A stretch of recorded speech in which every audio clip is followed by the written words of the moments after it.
Hinihiling ngayon ng mga nag-aalaga ng baboy na ibenta sana sa murang halaga ang mga bakuna kontra African swine fever.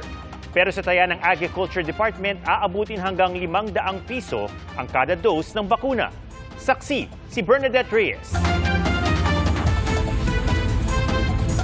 Kahit buong Batangas ang nasa state of calamity, idiniin ng mga magbababoy roon na hindi lahat ng mga baboy mula sa probinsya ay may sakit. Isolated cases po siya. Most of the barangays, predominantly of the barangays, clear po at malinis po ang baboy. Sinisimula na ang planong controlled vaccination kontra ASF.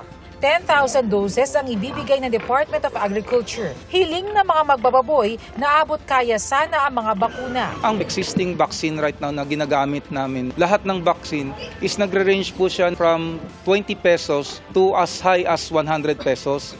So yun yung range na ang afford ng mga end users. Kung meron man bakuna at effective man yung bakuna, dapat ibigay talaga sa backyard yan ng libre.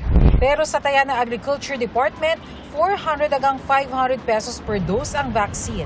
Sa kabila nito, hindi raw nakikita ng DA na makakaapekto ito sa presyo ng karning baboy. Napakaliit naman ang portion nung 400 to 500 pesos. That's only 5% more or less ng production.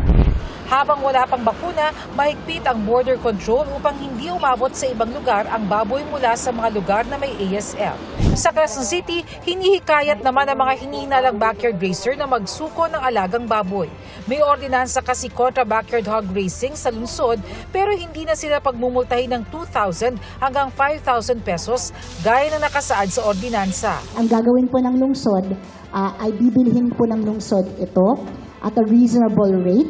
Ayon sa lokal na pamahalaan, sakaling magpositibo sa ASF ang mga baboy, agad daw ikokondem ang mga ito. Pero kung wala namang sakit, ibibenta daw ang mga karne ng baboy sa mga kadiwa centers.